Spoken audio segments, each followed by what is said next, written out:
there's no way I would have gotten recovery had it not been for those external consequences that were like looming over my head. Yeah. But once they were there and once they were in place, I look back on it today and I'm like so grateful that I went down that route. But I've told you this before, right? It cost me a total of $15,000 for that year of monitoring while I was a resident making $65,000 a year. It's so crazy. I could not afford it, right? There was just I had no money to like afford testing. And there would be months where I would miss a breathalyzer and they'd be like, you have to go in and give another UA. And each UA was $100 a pop. Yeah. And I was so pissed off about that. Yeah. So like really what this comes like as far as the eye goes, right? Like um and for it seems like so we just had two people leave, but the bottom line is when people tell you you should do this is what I was told. Now that you're sober, you should work out and eat better. It's like, okay, but what does that actually mean? Yeah. Additionally, why? Like, why? Why should I do this? Why should I do that? It's like none of that stuff hit home for me until I really got to the whys. To the wise, yeah. And consequences be damned, right? Like they don't. Nobody, at least, okay. My experience was no consequence was great enough to stop me. Yeah. None. I mean, think about it. I've overdosed. I don't know how many times. I have been to prison 3 times, jails. I don't know how many times. I mean, literally don't know how many times. I was trying to look this up the other day and I couldn't find the arrest record. But I've been arrested at least 40 times in my lifetime, 40 times? easily. There was a year where I was getting arrested like every other week, like clockwork. Sometimes twice, like every week. For what? Like Just random dumb shit. Like it was COVID, and Okay. and so I had warrants and was stacking up like charges and was getting arrested and just it was crazy. Like and nobody was really on the streets. I was homeless, so Yeah. the cops were just out there fucking with people. And like there were cops that knew me by sight. Like and knew like I just arrested this motherfucker for graffiti last week. Why is he That's in what you jail? were doing? You were graffitiing? Yeah, like Okay, okay. but also from February of 2020 to December of 2020, I sold drugs to cops twice. I got caught with a prohibited weapon once. Um, I trespassing a couple times, bank robbery once. Like I just got residential burglary, vandalism. Like just Okay. it was it was a wild year. So you're right. I am an angel compared to you. Yeah, no. Oh, dude, trust me. People, yeah, Okay. So so that's the eye of the interrupt, yeah. The right? education. So the education side of it, right? But like there's actual like things that they can do to interrupt, and I think it's getting them a plan of action of what to do when the interrupt occurs, Mm-hmm.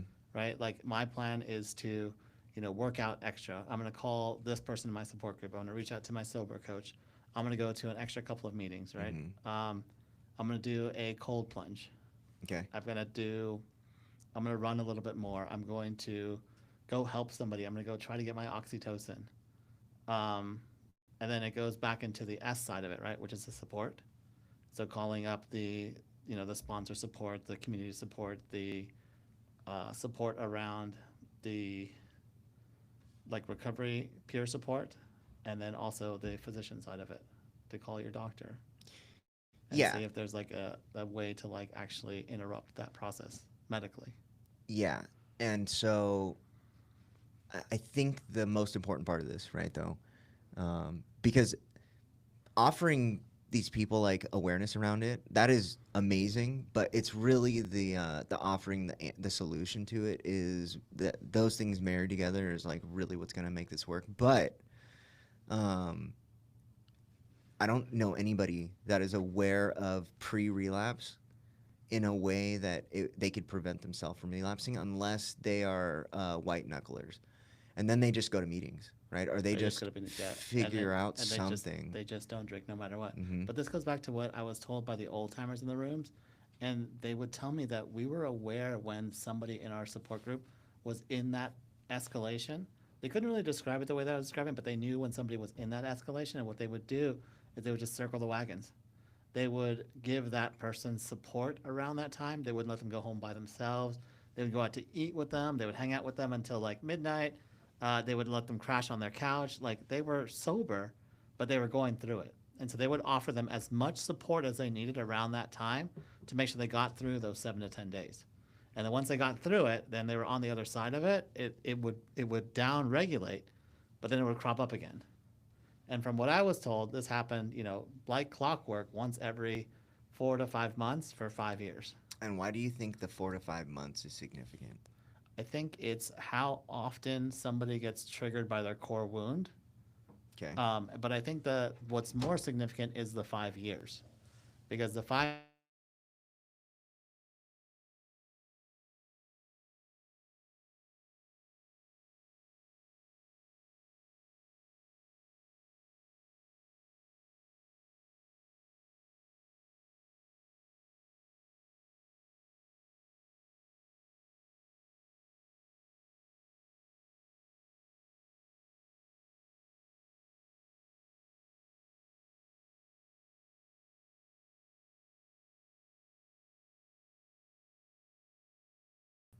Yeah, I don't know.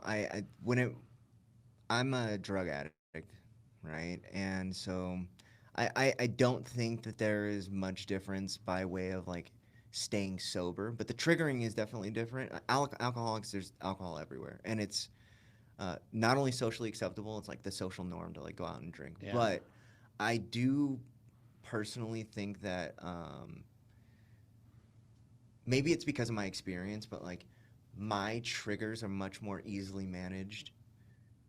When I want to go use, I gotta go like do some crazy shit. I gotta To go put actually myself in like dangerous situations to go use to get it. to Yeah. get to even get it right. I gotta go to Right. like the Right. third ward and like talk to people I don't know that are strapped and selling drugs. Yeah. That definitely puts a barrier up to it. So you're saying that because you're a drug addict and the accessibility is much more difficult, it's harder to actually relapse for you. So yes, it's harder to relapse, but it's the reality is once we're in relapse mode, I'm gonna do It whatever doesn't it matter. takes. Yeah. Whatever it takes. Yeah. But there are additional things that I have to think through before I do it. Got it. Okay. Whereas like someone that's drinking, it's just there. Dude, they can Yeah. I mean how many stories in the book where it's like I accidentally drank or like or I don't know how this happened, like I just ended up here again. I don't Right. just end up in the ghetto buying drugs. I think all the stories in the book that we've looked at, Yeah. like they all have the precursor of they were in a separate mental state, Right. right? So that's the insanity before you take that first drink. So the insanity is this escalation, Yeah. which I think is like so interesting, right? Like you can tie all of the stuff in the book back to this. Yeah. Which is I don't know if we want to say the name of the book. Do we want to? No. Okay. Yeah, that's why So that's the other thing I've been really working on and really thinking about a lot. I'm going to go to the two clubhouses that I go to a lot, uh, and I was told it's not going to hurt for you to ask for permission. So I'm going to ask for permission to like mention their name inside of the book. you're talking about the fellowship, The no, not the the room, fellowship, the room. the clubhouse itself. Okay. So the clubhouse is technically not underneath tradition. The clubhouse is its own separate entity. It's a 501c3, Right. a not for profit, which then rents out meeting space to these individual meetings that are there. Mm. And so the meetings are underneath the tradition protection, but not the clubhouse itself, right? But I was still told it's better to go and ask, because worst case scenario, you can just rename it to something else. Yeah. What would you? Do you think they're gonna let you? I'm gonna ask. I think they'll let you. I don't know. I think one of them will let me. I don't think the other one will. Why? I spent a lot of time at one of them. I mean, a lot of time. Like, so they know me really well there. Okay. And I've got sponsees that are on the board, right? So they know I've been working on this for years now. So they've seen me go through the process. Okay. But I mean, like the other two that I go to a lot, I'll probably just rename to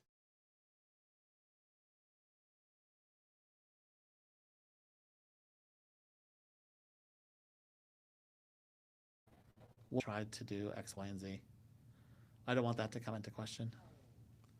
Yeah, I wonder like how much of an issue people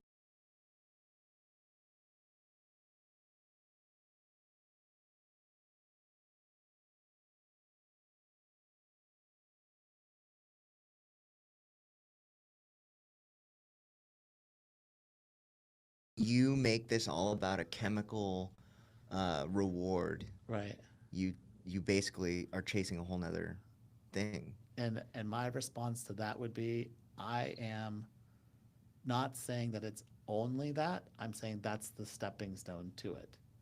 Yeah. So in Uh, order for you to find a higher power, to find God, right, you have to have some semblance of serenity or some semblance of being out of fight or flight. Like you're not going to find God when you're running around, right, in a manic state. Like that's just not going to happen, right? Like I think I am best in conscious contact with my higher power when I'm in a state of like peace and serenity and I'm not in fight or flight, yeah, I think that's fair to say. But right? So how do I get you out of fight or flight for long enough to actually find a higher power of your understanding? yeah. Additionally, that objection came from somebody who, when he was given, when he was pitched Uh-huh. it was pitched by somebody who didn't fully understand um, the model. And additionally, we are not necessarily talking to the people who found a home in those rooms, right? I really think that we are targeting chronic relapsers, Yes. Yeah. and that just in and of itself, a chronic relapser is already fitting into a box that says like they have a hard time going to meetings Yes. most of the And time. it's for me, it's the chronic relapser that has tried it and has come back and been like, it didn't work. Yeah, And my response to be like, what didn't work? Did you go to meetings? Yes, I went to meetings. I'm like, that's so amazing. Like, what kind of meetings did you go to? They're like Zoom meetings, and I was like, okay. Did you build a fellowship around you? They're like, yeah. Like, I got some numbers off the thing. Did you ever meet any of them? Did you go out to lunch with them? Did you go out to dinner with them? No, I didn't do any of that stuff. It's all over Zoom. And like, when you start asking them all of these little, touch point things or these checklists that they have to get in order to actually get the oxytocin, they haven't gotten any of those. Zero. Do you have a sponsor? No, don't have a sponsor. yeah. That is again like the I part, right? Is so like the more we talk through this, right, the more I realize the module structure around like what you know we're going to have to make I a module heavy section, Yeah. because it's really hard to like get people to understand this stuff first time through, or even second time through, right? And but the multiple touch points in a treatment episode, where if you are getting this stuff multiple times a week, Yes. right now you have a much higher chance of absorbing and comprehending the information. Well, I think the number of times I was told to go to a meeting in my treatment facility was at least 10 times a day, right? But it's a whole nother ballpark to say, I want you to meetings versus I want you to build healthy attachments. I want you to build healthy fostering relationships because your goal is to get out of a sense of fight or flight. Right. Your goal is to build community. So are you going to get that release of oxytocin the first meeting that you go to? The answer is absolutely not. You have to do that with repetition. So Yeah. it's not just go to a meeting, it's go to a meeting and feel safe there. Yeah. The feeling safe part, massively important, but how do you do that? How do you do that? How do we build safety? Yeah. With consistency and being vulnerable with the group and getting them to actually know you. Yeah. Right? Like I want you to be able to go into a meeting and know the names of half the people there. Okay. Or at least know the names of people there enough to know that this guy always shares at a meeting. Right? Right. Or like this guy is like this. Or like this person's always going to be talked or called on, right? Or like, oh, I know Joe. Joe always shares about this. Or Joe's going through this rough part, right? Where they know you well enough where they know what's going on with you too. Yeah. I was told that your home group is not a meeting that you go to consistently. It's a meeting where if you don't go to it, someone will call you Mm. and be like, hey, where were you? We missed you at the meeting that you normally go to. So the most important part around this is familiarity Mm-hmm. and then trust. Trust and then feeling safe there, right? I Yeah. need you to get out of the fight or flight sense. Have you ever been in a meeting that you didn't feel safe in? Yeah, 100%. Okay. 100%. That's why it was really tough for me during the pandemic because the go-tos that I would normally have where like I knew everybody, I felt super safe at. Right? And then some of the meetings that I had to go to during the pandemic weren't as safe. And it was for a myriad of reasons, right? But a lot of it was because I hadn't been there in a while, but eventually I figured out which ones were like good for me and which ones weren't good for me. Okay. Um, what about the people who are just they are not participating in 12-step meetings? Are like clients of ours? Yeah. No, no, no. Not just clients of ours, but people who recognize that they fit into this category. They're not going to AA meetings, and they are not like even open to it. So I go over the requirements for a healthy attachment. Okay, cool. And so what we do with This is that, where I wanted you to go.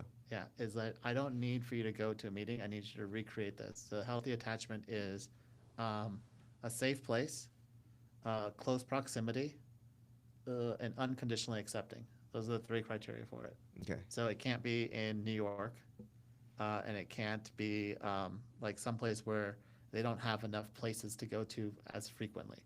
So my issue with, you know, I love going to the rooms in the 12-step programs because there's 2,300 meetings in the city per week.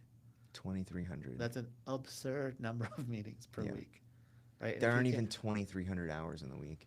There, 20, yeah, there is less than 250 hours in the week. yeah. So that means that any point in There's like time, 100 meetings a day. yeah, easily, Okay. easily 100 meetings a day, like easily, like within the city itself, for Yeah, sure. yeah, yeah. Because I mean, you look at 6:30, there's two of them, right? In a 3 mile radius of where I live, right? There is 6:30, noon, 5:15, 6:30, 9 o'clock. That's five, right? And then at the other clubhouse, there's 6:30. There's two of them. There's the 12:15. There's the 3:15, the 6:30, the 8 o'clock, and then the candlelight.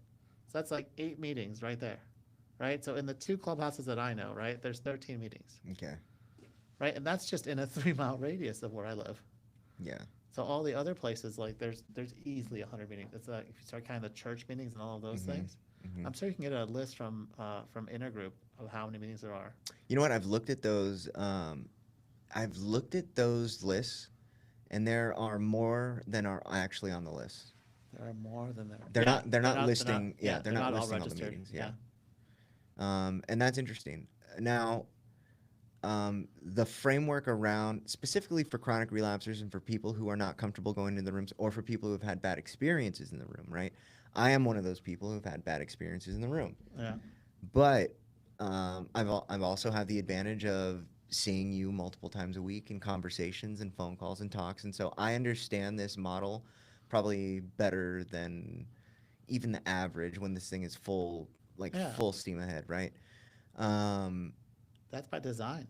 yeah, for sure. Yeah. But what I'm saying is, if I would have known this 10 years ago, Yeah. if I would have known this 5 years ago, I would still be going to meetings to How this day. many times do you think it took for you to understand it? Like how many repetitions? I don't think it's a fair question. Okay. Yeah, because I don't want to set that bar for anybody out there. Okay. I guess what I'm trying to get at is I got it a lot quicker than I've watched other people get it. yeah, okay.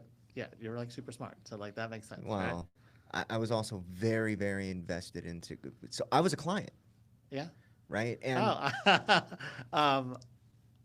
I so you're a client. Like, go on. You finish it off, and then I will fill in some of the blanks. okay, so I was a client, but I was a nightmare of a client, right? Okay. And then additionally, I didn't stay your client, but I have a loved one that stayed your client. Yeah. And so for a year before, maybe 8 months, 6 months before this was ever an idea, I watched the phone calls and I watched like the interactions, and then heard her talking about it with all of her other peers that went through where she went through, and like, Uh-huh. so I was like, what? Like, what? Okay, so like I kind of saw it like in practice before you ever really explained it to me. Yeah. Okay. Okay. So there was some like some education. Pre-exposure. Yeah. Yeah. Which is really interesting because once somebody sees the interrupt occur from a medical perspective, it's life altering for them, Yes. especially when it occurs when they're in a state of desperation, and we actually stop the progression, and they now understand exactly what it is that we're treating, Yeah. which is like it's huge for them. That's why we wait, we wait, we wait, we wait, we wait until something happens before we treat. Um, what I was getting at was I went through and I was looking at your stuff before, right? Like, because I was like, there were some details that you had told me that I was like, I don't remember any of that, right? So I went through and I read through the notes, right? Tell me about the ice cream. Ice cream. There was like, I was looking through the thing and they're like, we have this metal you ordered from Uber Eats, Oh, ice cream and a and metal a metal spoon. spoon. And we were like, and all the nurses were like, "What? Why does he have a metal spoon? What is this metal spoon for?" Right? Yeah. And you're like, "It's like because I didn't want to eat ice cream with a plastic spoon, right?" Because so being homeless, I've snapped so many plastic spoons Uh huh. in ice cream. And it's like, then you're trying to eat it with like a broken Yeah, spoon. but you understand where they were coming from. Now, like through that framework, yeah, I was like, doesn't this just make sense to people? Like Yeah, they were like, "What do you need a metal spoon for? Like, why would you possibly order a metal spoon?" And in so, detox. yeah, in detox. And I was like, oh, I do remember that story, right? Because I remember Amy telling me about that, and being like, I what? totally A forgot metal about that. spoon? Why would you order a metal spoon? And I was like, oh, yeah, oh, uh-huh, yeah, yeah, Yeah. yeah. Yeah. So that's pretty funny. I forgot about that. It's a pretty important detail. Yeah. That's so funny. Yeah. Yeah. Yeah, I was a nightmare of a client. Actually, I was a good client No, you're after the fine nightmare. after that, right? Because you went home, and then you came right back, right? Yeah. And you hadn't used, and you were still in withdrawal, and we were like, Yeah. okay, like let's start this Suboxone now, and you're like, Yeah. okay, Yeah. yeah. And then you got that was like now that I look back on it, right? Like we've talked about how the very first time you touch your trauma or your true trauma is Yeah. like when you start to get better, right? And like that's what I hope for patients that are in the cycle of relapse. Like when we start to open up, it's like if the person's been to treatment like 2 or 3 times, it's like, well, you're on a different track than the first time people that are coming in. Yeah. Yes. The pushback I would give to that is how different of a track? Enough where you are getting to explore where your trauma may be. Okay. And really, what is the thought around this exposure? Just simply, they've had Simply, enough exposure. they've had enough exposure to everything else in that their stuff is probably escalated more so, or there's probably a deeper layer that's causing them to like go back out over and over and over again, Okay. or something that's happening, right, that they haven't actually addressed or like worked through. So, what about a person who has 20 years of use but no attempt to get sober? Yeah, that's their first time. Okay, but I think that length of use should contribute to the track that they're into because I think 20 years of use, 10 years of straight use, no attempt to get sober, you, for me at least, I had that, I had one, two, three treatment episodes. One of them was a complete sham.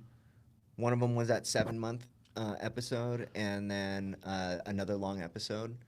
And, but they weren't like treatment. One was a work therapy Right. program, and one was a faith based program. And there was never exposure recovery, Yeah. But because I had used for so long, I thought I would sit in my thoughts because isolation is a core component of addiction. Like, Yeah. it doesn't matter if you use a social drug or not. If it's social in the beginning, it is isolated by the At the end. end, yeah, for sure. And a lot of us sit in our thoughts.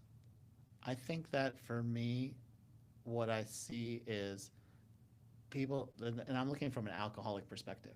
You may be It seeing it is a from a different drug a frame. drug perspective, right? Yeah. From an alcoholic perspective, I see that the progression is slow and steady as you ramp up towards like your middle ages and all of that stuff, and the consequences start to mount up.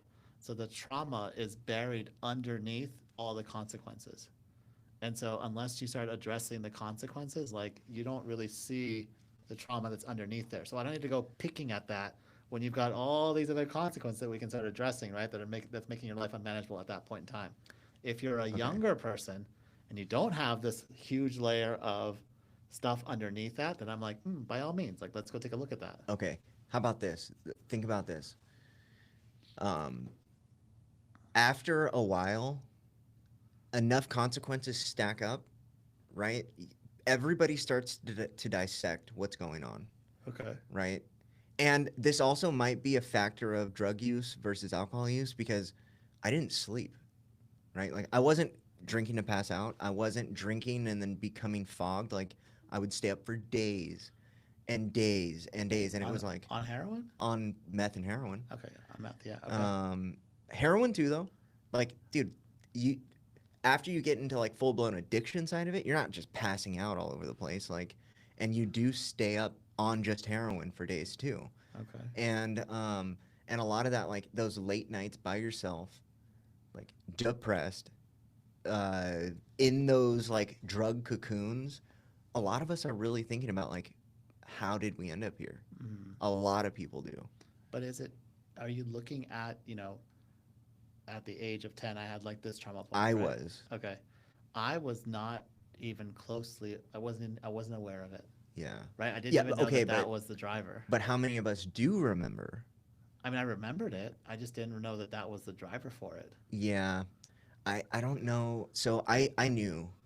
I mean, like, how was I, like, I had no idea that, like, my house burning down or being raised by my grandparents, right, was like, Okay, was the thing that okay, was like driving this, yeah, right? no, The that is a sexual good trauma point. I had no idea about. Right. Right, like that was buried so deep that I didn't figure that out until like year 6 of recovery when I started Yeah. doing EMDR. But if you were going to talk to me about like the attachment wounds from underneath there and the house burning down, I'd be like, what are you talking about? Right, like my life's a shit show because my girlfriend like keeps dumping me and I can't stop drinking over that. Right, Yeah. like we're breaking again. Like that's what was the unmanageability, was the relationships, the breakup, getting back together, breakup, getting back together, breakup, getting back together. Right, I didn't really look down there. I this conversation's really making me think about like, are certain drugs more introspective than others? I mean, for me, the alcohol was about passing out. Okay, what about the Adderall? The Adderall was about getting work done, Okay, like so getting stuff done. Right? I wasn't in a contemplating, reflective state on that. Right? The Adderall okay, was strictly for, let me get my shit done, let me get my work done, and then the alcohol was to like let me pass out from that. I would be interested to like start asking people like how many of us or how many people like reach that point in their addiction where they were severely isolated, they had all these consequences, and they started to deconstruct what was happening. And like look back into it Hmm. In their addiction. before they went to treatment ever, like the very like before they ever had anything to do with recovery. I was never pointed in that direction in my recovery experiences anyway. Okay. Yeah, there wasn't. So my work therapy, the work therapy program that I went to, it was you're gonna work. There Okay. is, and then they did like the bare minimum around, and a lot of it was really just around like, um, trying to like reframe what addiction was. It was never like, Right. what are the core traumas? Like, they never pointed Yeah. me in the Well, they didn't. direction that I went. We didn't talk about that at where I went to treatment either, How long because were you there? I was there for 100 days Okay, I was there for 9 months and 7 months. They should have. at some point. Yeah. Yeah, But I think that's also changing and morphing, right? I mean, it's been 11 years sobriety now, yeah, right? So in the past decade, they've gotten more of a focus on looking at the trauma, yeah. looking at the underlying causes, and like what's actually driving it. So recovery has evolved from that point in time too. Oh yeah. Well, I talk about that, right? Like the evolution of recovery. The landscape of addiction has changed Yeah. drastically in the last 5 years. But additionally, like when addiction became addiction instead of a moral failing, Yeah. we've had scientific advances. We've had probably hundreds of millions of dollars dumped into these studies. We have social advances in awareness and acceptance. Mm-hmm. And then additionally, like individuals, I think before they ever actually enter full blown addiction, are somewhat more aware today about addiction, before they even end up an addict. Yeah, and I think a lot of that has to do with so I think there were three things that were like seminal to all of that, right? One was the Affordable Care Act being passed, For sure. and where it was just Parity. parity, and it Yeah. was just like, you have to treat all of these health issues the same, right? So Yeah. we're gonna pay for drug and alcohol treatment because that should fall underneath the same category, right? Yeah. As soon as that opened up, we talked about like the number of treatment facilities went up by like 400 or 500% Yeah. after that point because Hmm. it was just that it became an industry.